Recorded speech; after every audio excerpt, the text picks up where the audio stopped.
Hi, physical science.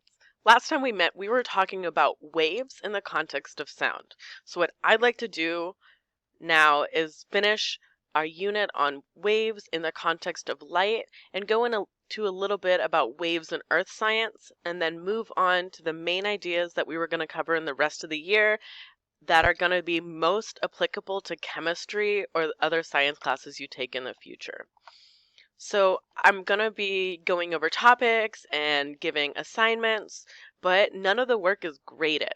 We're not allowed to give any graded work, so anything you do is just for your own benefit and to practice and to learn. If I do post problem sets, I'll make sure I post videos of the solutions. So today's topic is going to be light, and it's going to be an introduction to light. Light is another example of energy moving in waves like sound was. However, there's some major differences between light and sound. Light is a transverse wave, meaning it moves up and down instead of side to side like the longitudinal waves that produce sound. Another difference is because light is a transverse wave, it does not need a medium, meaning it can travel through space, unlike sound, which cannot. One thing about science fiction movies that really bothers me is when they are showing explosions in space and you can hear the big booms, because sound does not travel in space. That battle would actually be silent.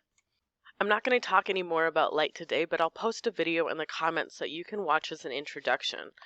I'll also have 5 questions up that you can use to make sure you're getting the main ideas from the video on light that we're interested in. I would probably take notes using these questions as like left-hand column Cornell style notes and fill in the details, because that'll help you focus and make sure that you are learning and remembering, unlike just watching the video. For practice, it would be good to write an acrostic poem using the term light to describe the concepts that you just learned. For those of you who don't remember what an acrostic poem is, I'll post an example on the screen now.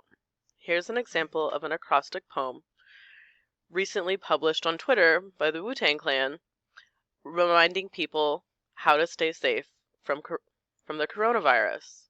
As you can see, they use the term Wu-Tang and they write it vertically, and it starts each line of the poem or the statement that they're writing. So do one like this, but about lights. If you really like what you do, you can always post it in the comments below, or you can email it to me.